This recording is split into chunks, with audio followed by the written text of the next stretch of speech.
Speaking of FEMA, you've been criticized for saying we don't need FEMA, but all they do is confiscate guns at Katrina. That's really not the federal government's job, I guess. But you were asked by reporter Robert Wannick a few weeks ago in Iowa about the H.R. 645 National Emergency Centers Establishment Act, and you said, yeah, that's their goal. They're setting up the stage for violence in this country, no doubt about it, responded Paul. Sir, in conclusion, what did you mean by that? Who are they?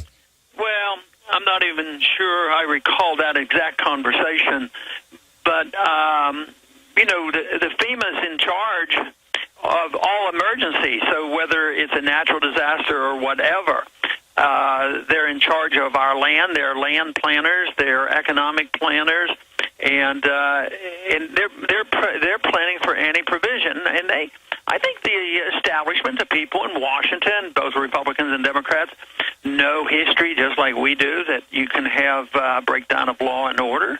So the people, unfortunately, will be begging for a stabilization, and they'll be inviting the federal government to come in to stabilize things. So I think they're making plans along those lines to how they take care of a problem when there's a breakdown of law and order. And they'd like that power grab. That's their goal. It's all about power. Congressman Ron Paul, RonPaul2012.com, sir. Thank you so much for spending time with us. Okay, Alex. Good to talk to you. Good to talk to you. There goes Congressman Ron Paul, ladies and gentlemen. And I always feel guilty when I call up and get him on the show because I happen to know how hard he's working. But there he was, and that was definitely a powerful interview. Wow, that is the real deal. Perfect constitutional voting record. You claim you're an American, you claim you stand for America, that's it.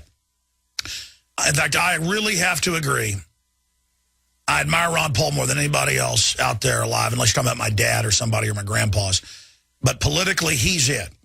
And if you want founding father material, who was it? Lou Rockwell said, we haven't had something like this since the time of Jefferson. He has never compromised. He works 18 hours a day, admittedly sleeping less than 6 hours. He might take off, I've been told by a lot of folks that know him more than I, 1.5, maybe 2 days a month. All the rest of the time, stoic research, radio interviews. All he does is exercise for 1 hour in the morning. He doesn't even hardly eat anything. I've been at events when Ron Paul's, he doesn't eat. He barely sleeps. And you can see it in his face. You've got to pray for that guy. I mean, that's why he gets demonized and attacked, and the COINTELPRO says he's not real. You're not real. You're scum. You're filth. You work for the globalist. We'll be right back. Stay with us. You don't need me to tell you that humanity is in a deep crisis. Everyone can feel it. We know a tectonic struggle is now taking place between the forces of freedom and those who love darkness, bondage, and enslavement.